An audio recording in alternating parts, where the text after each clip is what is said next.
do you want to start recording now? Thank you. So yes, recording has started.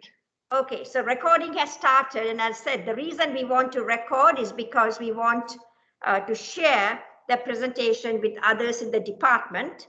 And so welcome everyone, and thanks very much to Norma Richardson for inviting us to participate in Ensure for today. Okay, and so yeah, so we're just recording the meeting, no transcription. And I'm Professor Bhavani and I'm a professor, Founders Chair Professor of Computer Science. And I was the founding executive director of the Cybersecurity Research and Education Institute from October 2004 to September 2021 for 17 years. And then I transitioned to Professor Kevin Hamlin, who is now the executive director of the Cybersecurity Institute. Kevin is someone I was instrumental in hiring, and also he's done really well, and so have all of our other faculty in the Institute, Cybersecurity Institute. And so we are going to do we are going to do the mixer for today. And so I have a few charts, and then I will tell you how we are going to organize this, okay? So again, we are recording. So I'm going to share the screen. Okay. So I've got just 4 charts. Research and Education Institute in my lab, which is Cybersecurity and Data Science Lab. And so we do a lot of work at the intersection of cybersecurity and data science. And so my area actually is in data and application security and somewhat privacy. And so I work very closely with 2 professors, Dr. Latifa Khan and Dr. Murad Kantajalu. And my lab is part of the Cybersecurity Research and Education Institute at UT Dallas, which I founded in 2004. And now, as I said, Dr. Hamlin has taken over. And as I said, I'm Bhavani Thuraisingam. Okay, so very briefly, I want to give you development. Excuse me, I'm in my classroom because as soon as I finish 4:15, I have to leave and start teaching my class. So that's why I'm wearing this mask and so on. Okay, so our lab started in October 2004. At that time, I just called it Cybersecurity Lab, and then it was cybersecurity and data mining, and then we also included semantic web, but it has evolved, and now it's cybersecurity and data science. Students and we conduct research in several aspects of big data security and privacy. We started with areas like assured information sharing in the cloud, and now we are integrating more cybersecurity and machine learning. You are going to hear from 2 of my 4 PhD students. And we have had a lot of sponsors over the years. These are sponsors only for my lab, for my research. So we have numerous sponsors for the Cybersecurity Institute, but this is just for my lab, like Air Force, NSF, NSA, NASA, NGA, Army, IAPA, Raytheon, IBM, and so on. And so we do research, start from high school. So I mentor high school students for research. Last summer, I taught 9 interns, high school interns, to BS students in their research, and then masters, and of course, PhD. I've graduated 20 PhD students and several master's students. Many of them have been co-advised with Professors Latifa Khan and Murad Kantajalu.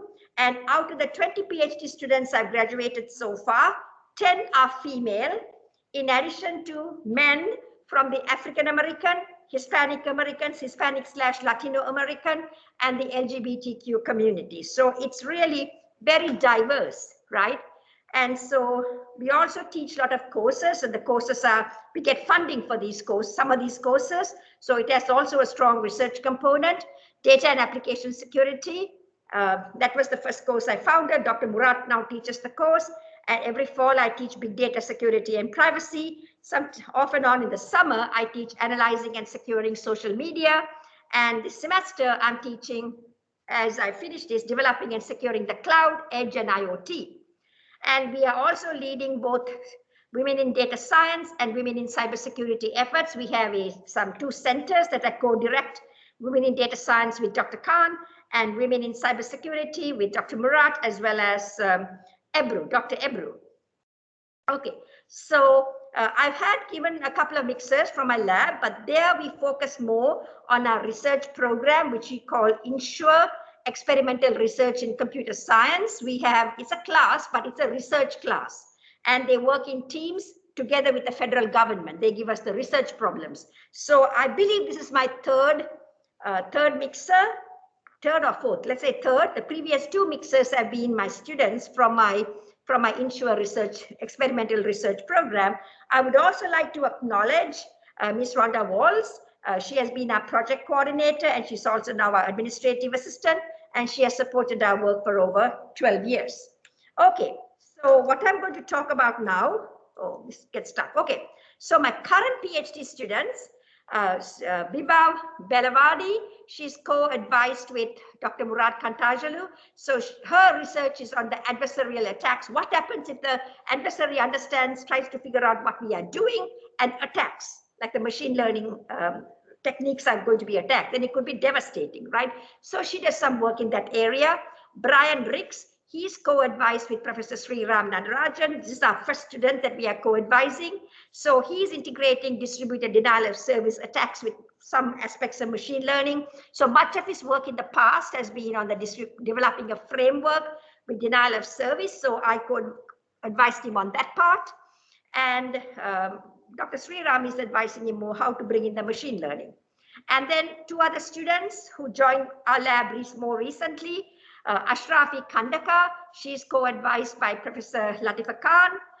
She works on advanced persistent threats and knowledge association for cybersecurity. So how can you gather all the knowledge about cybersecurity attacks and give advice to the analyst?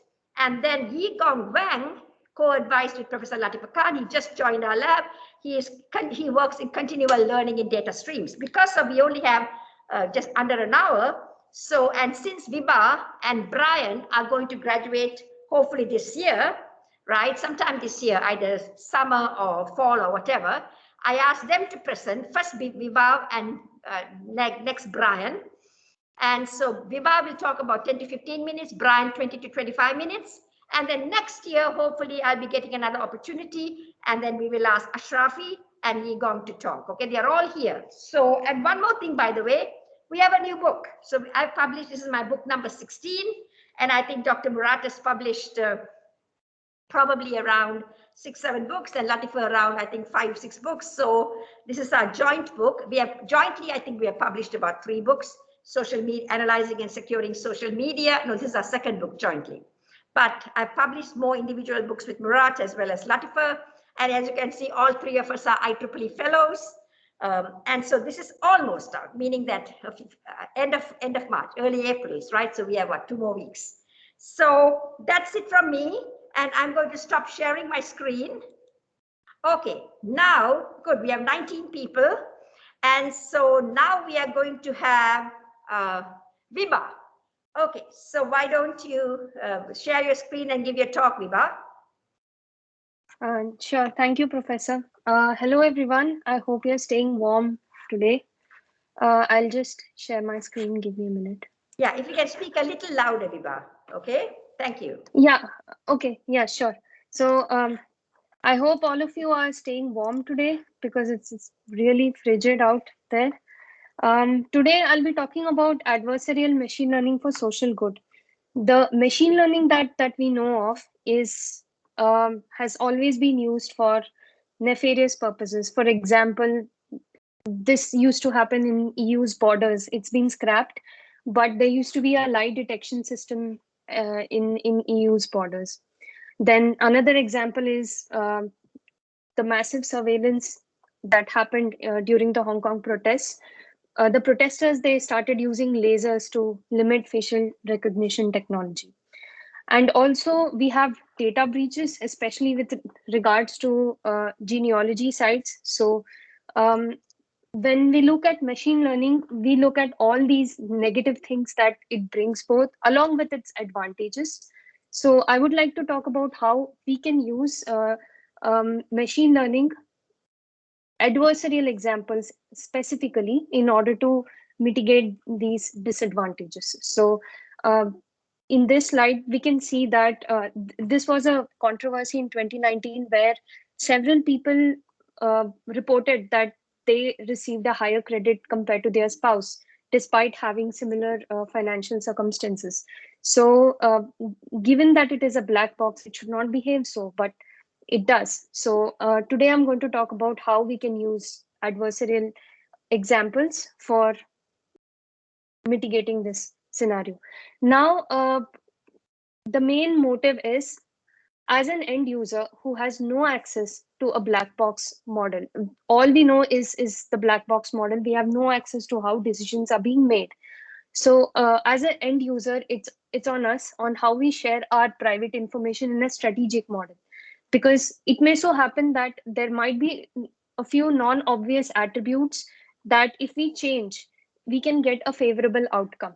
And in a way, when such non-obvious attributes are changed, and we know for a fact that data sharing has to happen, we can also take care of the other sensitive attributes which are more specific, and we don't want to change them.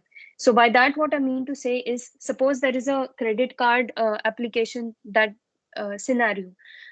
There are so many factors that go in to denying a credit to a particular individual, and there's a lot of work out there. For example, this is a work by Microsoft, which provides a very it provides intuitive explanation. I think it was published in fact 2019, the fairness workshop. So here they have provided a very intuitive explanation on how, if a person can change their income from say 45,000 to 60,000, or they reduce their debt ratio, it shifts in the ML decision boundary in such a way that the person will get a favorable outcome. But these are the more obvious attributes, right? What if we can ensure the same result using non-obvious attributes? So that was the main focus of my research in this particular paper. So we consider two scenarios. One is image classification and the scenario of discrete data.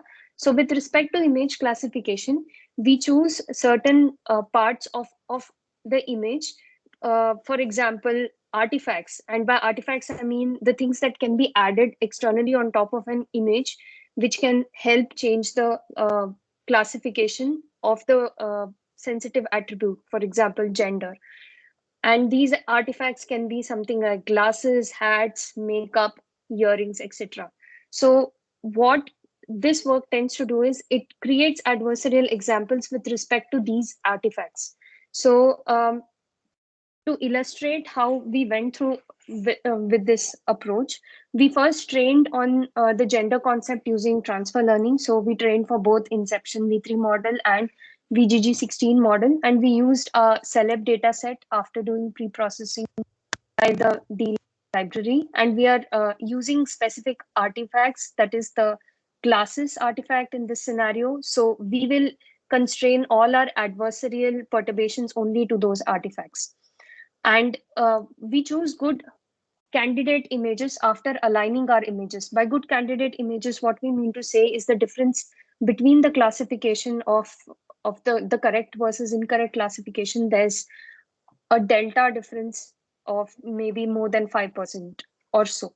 And uh, the adversarial artifact that we are going to add to the image to change the classification, we initialize it with random colors, and we only perturb in that particular area or the frame. So in a way, as you can see here, the base images, you can see there are base images of 4 people, and then we have added the glasses on top of it. So these glasses with these colors, they have successfully changed the gender classification of all these 4 images. And we tried for 250 female examples and 250 male examples, and we were able to achieve 100% success attack. So in this way, we have used adversarial artifact in order to protect the sensitive attribute of gender. This is for the image classification scenario. Now, with regards to a discrete data scenario, our goal is to have minimum transformations in the attributes that can flip the score from bad credit to good credit. So we have a set of legally modifiable attributes, and by that I mean attributes which it's ethical to change from one subclass to another, and also the ones in which the change won't have a lot of cost associated with it. And WK is the relative weight of each attribute, and and we also have cost metrics which initializes the cost for changing an attribute K from subclass I to J. Now, we have only a few feasible transformations. We are using German credit dataset for our problem statement. So there are 4 feasible transformations. We are keeping only these because it's infeasible to change, and also unethical to change things like gender, etc., information on the credit card.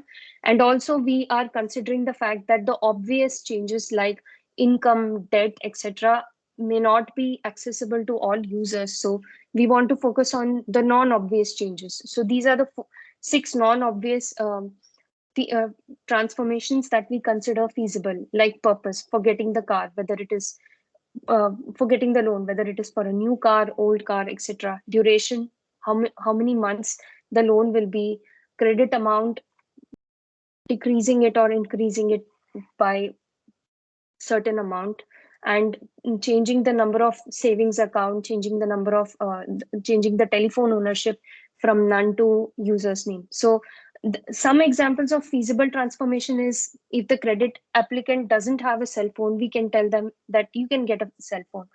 An infeasible transformation example is when you already have a cell phone, telling someone to destroy the cell phone is infeasible. Now, given these set of transformations, our attack methodology is as follows. We first start by changing only one attribute and then record all the samples that have changed in their classification. And then we change 2 attributes and so forth. And in the nth pass, we change n attributes and we record the number of successfully flipped samples and the corresponding attribute changes for it. Now, the advantage of this algorithm is it is agnostic. It doesn't depend on the model that has been used, and we have no idea about the model's internal loss function formulation.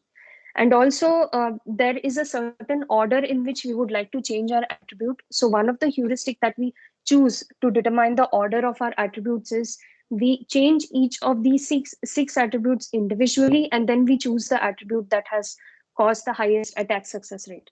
So for example, these are the attack success rates for each of the 6 attributes. So we see that by changing the attribute purpose, we get a 20% attack success rate. That is the success of flipping a bad credit to good credit. And this is for 125 samples. And also, we also analyzed if we change the number of attributes, like in this case, we have changed 2 to 6 attributes, and we see the attack success rate. So in this particular scenario, we consider all possible transformations, even the infeasible ones, because we wanted to establish a baseline against which we will kind of work through our model. Now, with respect to our cost formulation, we also consider the cost of changing a particular attribute from subclass I to J, because in many scenarios we have infeasible transformations, right? So we assign the cost as infinity if it cannot be changed across the subclasses, and also if the attribute itself doesn't belong to the set of feasible legally modifiable attributes. So when we do that, we have 3 different cost formulations that we can consider. One, when we treat each feasible attribute change as equal. So no matter what attribute it is, any change from subclass I to J will have a same cost. The second cost formulation that we consider is we have different attribute changes with different costs, but each individual attribute has a fixed cost for within its own subclasses. So for example, changing savings account, the number of savings account being an attribute, we have the same cost within, but it will have a different cost compared to changing the ownership of a telephone. And the third cost formulation is when every attribute and sub-attribute changes independent and they have different costs. Now, given these three cost formulation, we compared the percentage of examples flipped with respect to the percentage of maximum cost. The maximum cost we are considering is, we do not consider infeasible transformations. So as you can see, as the number of as the number of attributes change increases, obviously the percentage of examples flipped also increases, but this graph gives a good visualization of where we would like our cutoff point to be with respect to how many attributes we would like to change, and what is the maximum percentage of maximum cost that will be our threshold with respect to that. So basically, in this work, we did two things. One, we used adversarial artifacts in order to protect our sensitive attribute, that is gender, in this scenario. So this was one application. And the second one, we were able to recommend the changes in the attributes, the feasible transformations that an end user can do in order to change their credit card application from bad credit to good credit. So the main focus of my research is to use adversarial techniques to help protect user security and privacy, and also to help the end user work around difficult scenarios, like in this case with the cost formulation framework for loan application data. So is that it, yeah. Vibha? Because we can go. Yes, Professor. So, okay, thank you very much. So you can type in all your questions on the chat, right? And at the end, Vibha and Brian will go through and answer those questions, okay? Because we want to make sure that you all listen to Brian as well. So please type in any questions that you may have, and then at the end, both can answer the questions, because unfortunately, I will have to leave at 4:15 since I have to teach my class. Okay, now, Brian, it's your turn now. Thank you very much, Vibha. So let's give her a hand. Well done.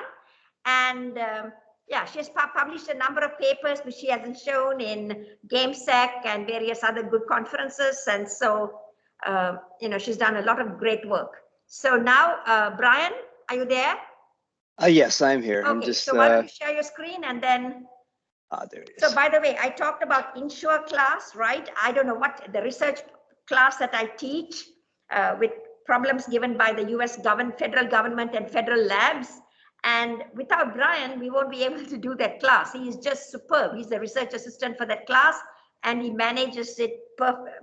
I mean, excellent. So we are going to really miss Brian, so that's, yeah, it'll be a great loss because he's been just fantastic. So anyway, Brian, it's all yours now. All right, I definitely appreciate the warm welcome, and thanks everyone for attending our mixer. My name is Brian Ricks. I'm a PhD student in the Cybersecurity Lab and in the Starling Lab, and today I will be presenting a topic based on a few works that we have published, but it'll be mostly on a work that we published back in December, and this is over a topic that is very, very fascinating to me, and which we call DDoS as a smokescreen. So I want to talk about mostly what they are and how to detect them. Also, I'm sharing this screen through PowerPoint Live, so through a web browser. So if people can't see the slide transitions, please let me know. So then that way I'll like leave the full screen presentation mode and just present them like manually. All right. And also please note that we are taping this, so we'll send the link to the entire faculty so you all can listen to it also. Thank you, Brian. Please continue. Sure. All right. So a distributed denial of service attack is basically a group of computers, usually a botnet, that send a flood of traffic to a victim node or victim server, with the intent of trying to induce a denial of service so that legitimate users of the server either cannot use the server at all, or the interaction with the server is incredibly slow. And so if you're from information technology affiliated with the target of this attack, your goal at this time during a active DDoS is to try to mitigate it. And this is very, very important, because if you don't, then you're just prolonging this denial of service, which can ultimately affect your customer base or your client base. Basically, there's really no good that can really come out of a prolonged DDoS targeting your corporate infrastructure. So more recently, this would be starting from about 2011 onward, DDoS attacks in terms of their intent started to change. So originally, when DDoS attacks were first noticed on the internet, and this goes all the way back to maybe like early to mid 90s. A lot of the time, DDoS, the reason why they were being employed in the first place, where it was usually something as such as we don't like the target, so we're going to hurt them, or maybe we're trying to send some sort of like political message or something, so we're just going to launch this attack. And one of the very interesting things about this is that sometimes the purpose of a DDoS wasn't even really to hurt the target, but mainly to send some kind of a message, such as like, hey, we're doing this. We have a message that we want people to be able to hear, or something like that. But the thing here is that within the past decade or so, a DDoS started to be used as more of like a smokescreen or a distraction for something else, such as a underlying attack, such as, say, data exfiltration based on some vulnerability that some group of attackers may be aware of. The very first instance of this was back in 2011 when the Sony PlayStation network got hit with, it was about a month-long DDoS. During this time, about 70 million plus private information of PlayStation users was exfiltrated.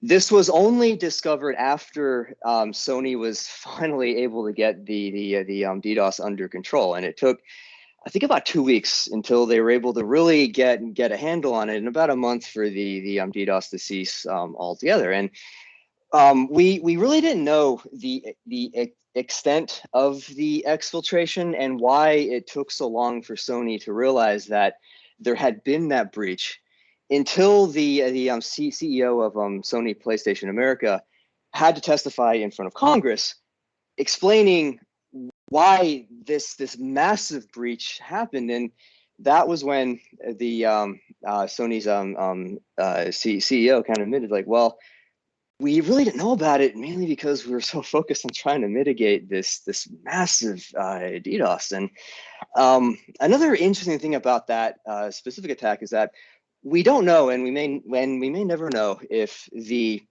attackers who actually created the data exfiltration, the vulnerability that they were aware of in order to be able to accomplish that, we don't really know if they actually employed those who attacked the Sony PlayStation network with the DDoS, if they were collaborating. What we actually think happened in this case was that they were sort of sitting, the people who actually stole the user information, that they were actually sitting on this vulnerability, waiting for the right time to do it, and that when the DDoS happened, they were like, oh well, I think we can do it now. And so it ended up, though, being such a high-profile case that then we started seeing more and more instances where there clearly was a correlation between the DDoS and this quote-unquote coincidental underlying attack, which usually has to do with either stealing personal data or stealing financial information or money. And so one of the keys here is that if you're IT, you're part of a group of people. Most likely, you're going to be finding yourself in a situation of having limited resources during a massive DDoS attack.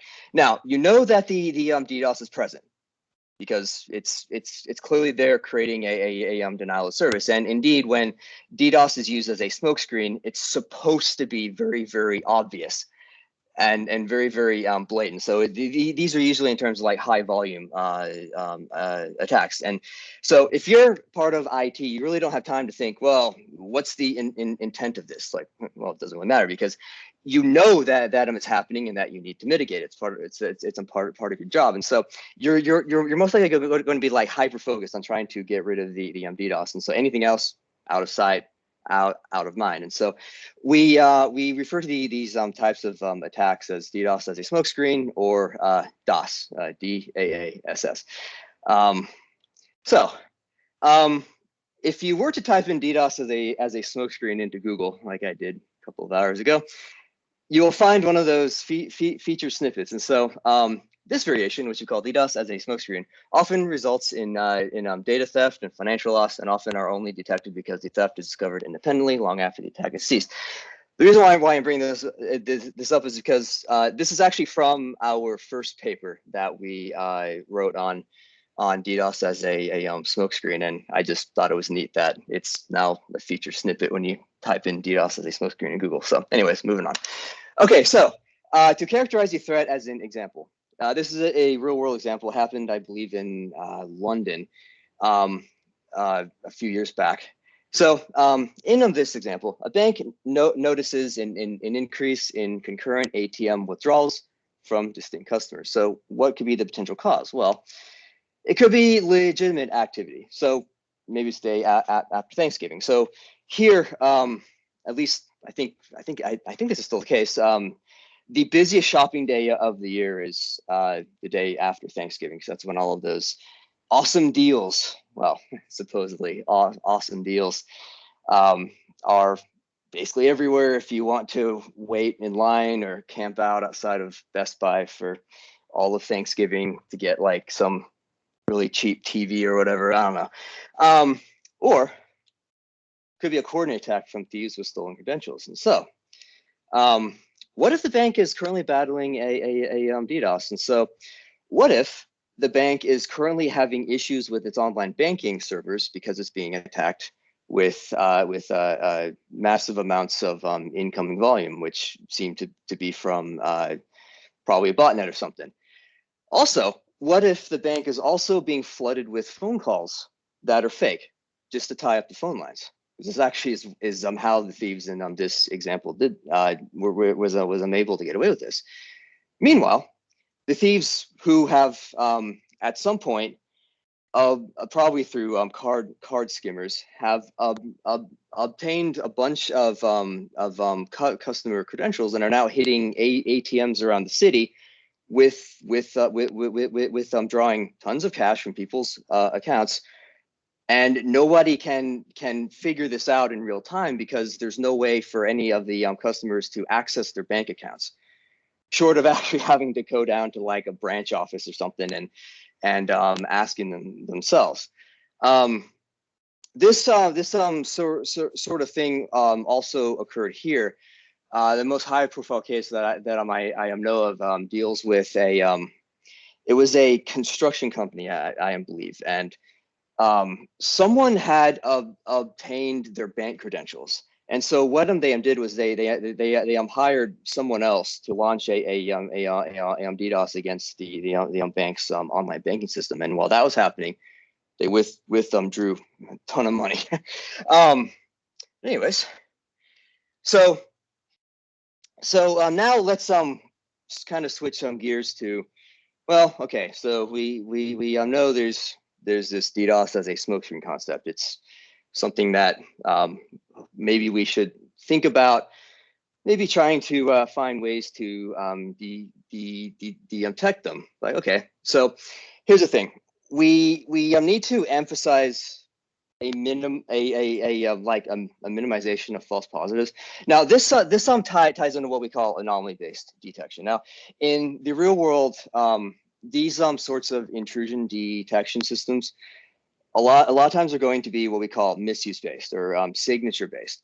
The reason for that is because false positives in a signature-based system are usually zero, because we already have a signature, or say behavioral patterns of what these sorts of underlying attacks might look like. The problem, though, is that we can't assume that any sort of underlying attack in a DOS type of scenario has been previously observed. There's always going to be that first attack for any sort of new vulnerability out there. There always has to be a first time, and so we can't really rely on, say, if say we were this like large security company that was providing this intrusion detection service. I mean, at least for me personally, I wouldn't want to rely on hoping that somebody else who wasn't our client got attacked first, and then we could create a signature from the attack and quickly update our database so that our clients would be safe. Like, well, no.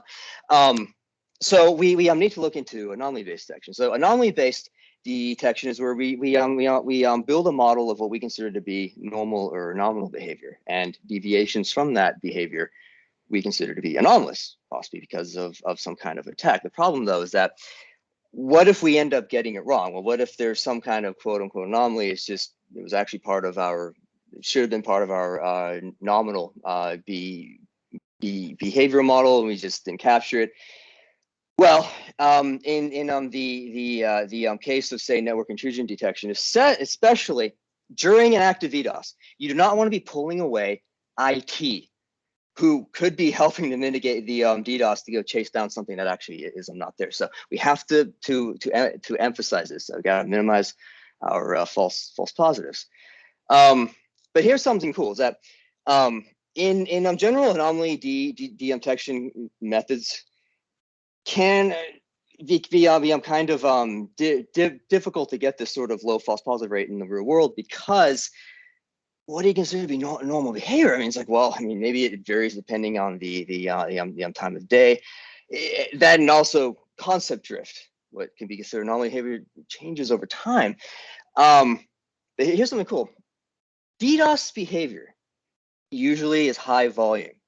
It helps to constrain what nominal or normal behavior looks like during an active DDoS. Usually it's the DDoS traffic itself that really just floods the target. It's hard for benign entities to do a whole lot during them, and so we can exploit this type of behavior and this dependency between a DDoS attack and what looks like normal behavior during, and this is important, during an active DDoS attack, to try to build more representative models of the normal landscape, which would include the DDoS itself, because here we're not, we only need them to be able to detect the presence of a DDoS. So we're actually trying to detect is the underlying anomalies during a active DDoS. So to accomplish this, we built a learner that essentially trains a model that encompasses multiple known classes. So these would be things like benign behavior when there's no DDoS, nominal behavior during an active DDoS, various DDoS behavioral profiles, each of which can be separate classes, and then what we consider to be a open world, where anything that we cannot really classify as any of the above known classes we consider to be anomalous. And so this is really a generalization of what we call one class classification, or OCC techniques, instead of having a single distance metric to try to determine whether or not we can classify a data point as being known or not. Well, now it's more of like, can we classify this data point as being of any of our known classes, and if not, then it can itself be anomalous. So the way that we do this is we take a variation of K prototypes, which is basically K means, but incorporates both discrete or categorical features with continuous features all in one unified model. Now, K means or K prototypes is it supports multiple known classes. The thing though is that any data point that we try to classify with a K prototypes trained model needs to fit within one of the known classes. So this would be based on whichever centroid or center of each cluster that you learn the data point is closest to. Well, so here's the thing. What if we were to say bound these clusters with what we call a radius, which we can actually learn pretty easily by simply taking the furthest away point, which again the unknown classes are all labeled and we train on them. But I mean, they don't even have to be labeled for K means, but to seed, we typically have some of a subset of labeling. So the original centroids we can get pretty close before we actually start putting all of our the rest of our data in. The key though here is that we do not have any data points in the training set for any underlying anomalies because we simply don't know what they are. At least that's the assumption that we're making, and so. If we build out our clusters such that the furthest away points we can can then claim to be okay. Well, in order to fit the training data perfectly once we've actually learned what these clusters are, with a radius, we take the radius to be the furthest away point that is still being classified to the centroid of that cluster. And so then anything outside of all of them, all of the learned clusters with this radius essentially bound them into spheres, we can consider to be part of this open world space, which we can consider to be anomalous. And so the only other thing that I want to mention here is that we actually take a soft boundary here. Which controls sensitivity. So the larger we make these or scale the radii, the less sensitive we are to underlying anomalies, which can help to decrease our false positives. Could also decrease our sensitivity to actually being able to detect the anomalies themselves. And so let me just quickly talk about the just Brian, just a couple of minutes, just a quick interruption. So if you can wrap it up in about 2 minutes, Brian, then I can just finish and then you can answer questions. Is that possible? Yes, in fact, okay, I will. Thank you. Okay, because I got to go on to my other class. My students are waiting. Yeah, thanks. Okay. So let me quickly wrap this up. So let me just skip all the stuff with like net flows, because I'm sure that many of y'all are familiar with like flat file propositional type data formats, and so I'll kind of catch up as we go along. So the key that we took in this work is the observation that DDoS traffic tends to have very similar characteristics in terms of the individual bots in the botnet sending their data. And so if we add features to our NetFlow format to capture this concurrency, then what we hope would happen is that we could classify DDoS traffic very, very well against the anomalous or potential anomalous traffic with our benign behavior as well. It's essentially a way to be able to classify the two with high enough accuracy to at least we can minimize our false positives against underlying anomalies. So these slides basically talk about like how we accomplish that. Key here, it has to be real time, because these are supposed to be real time systems. So the flows, they have to be kind of built up as packets arrive. You can't just simply cache packets and wait, because then the detection time increases, because our data points here, our examples are flows. Something else that we do is we segment the flows as well. So anyways, this is some results that we had from our last paper. And a couple of things I want to point out is for our harder DOS detection scenario, the baseline, which is from our previous work, like that was before 2021, we were able to, if we set our soft boundary a bit about one and a half times what we learned it to be, we were able to get very well 0 false positives. If you look at that last column, 0 false positives, and we're able to classify all of the underlying anomalies present. Now, for our approach here, the one that I kind of had to like gloss over, we were not able to actually detect any of the underlying anomalies for the second scenario, but we were able to capture all of them for the first. However, there is there is a loss of sensitivity here to the newer approach as opposed to the old one. Now, so why do we want to do the old approach, or sorry, the new approach over the old one? Well, the reason here is because of this. The baseline, in order to do this type of detection, it's on the order of minutes.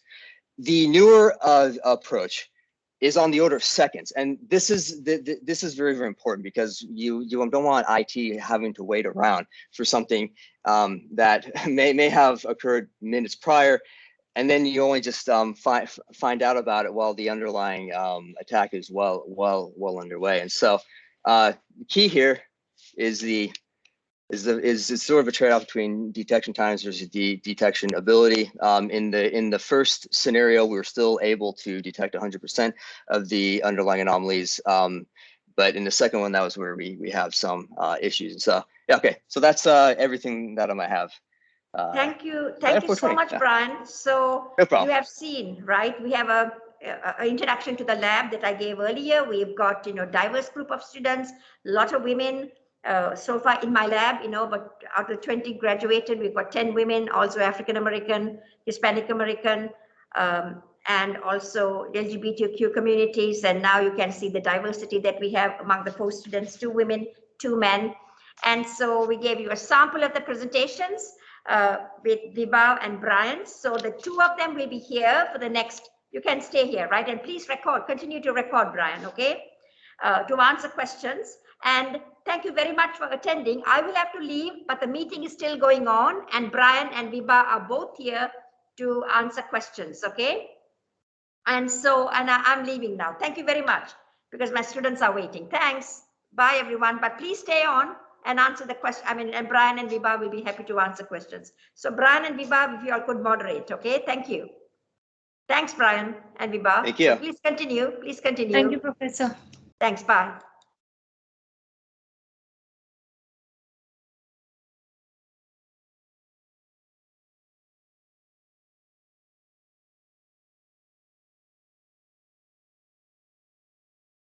All right, so we'll go ahead and kind of hang out for another, I don't know, a few minutes or so for any questions. Otherwise, I really appreciate y'all staying for both of our presentations. And yeah, so I hope y'all have a really good spring break and all that good stuff.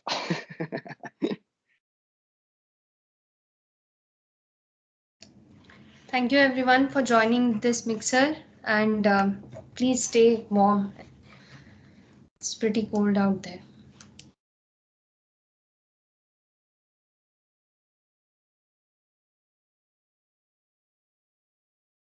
Thank you. Nice presentations. Thank you. Have a good weekend.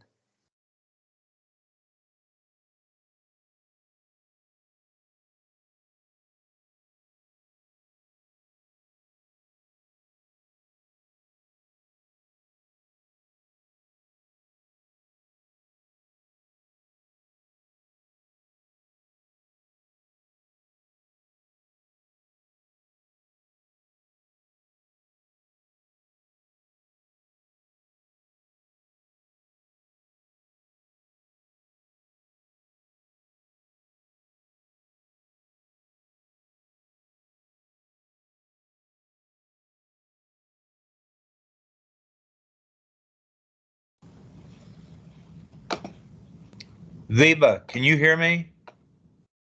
Yes, yes, I can hear you. Can you briefly remind us, or remind me at least, what was your definition of purpose? Yeah, sure. So the purpose of the research was to use adversarial examples. So in order to help one protects sensitive attributes with respect to image classification, and the second one was to kind of help the users change their loan application model result from bad credit to good credit. Yeah, but even in the changing bad credit to good credit, in your tuples, I thought you had a field called purpose. Yeah. And Yeah, sure. is that the definition of that field that you just said? The purpose field is the purpose for the loan application. So if at all, Okay. yeah. So That's it's what I'm like thinking. yeah. But what are some examples of that? Some examples of that is buying an old car, buying a new car. Okay, buying a boat, getting a mortgage, etc. Exactly, yes. Okay, thanks. That's what I thought. I just wanted to make sure. Yeah. Thank you. Well, thank you. Thank you both. Oh, thank you.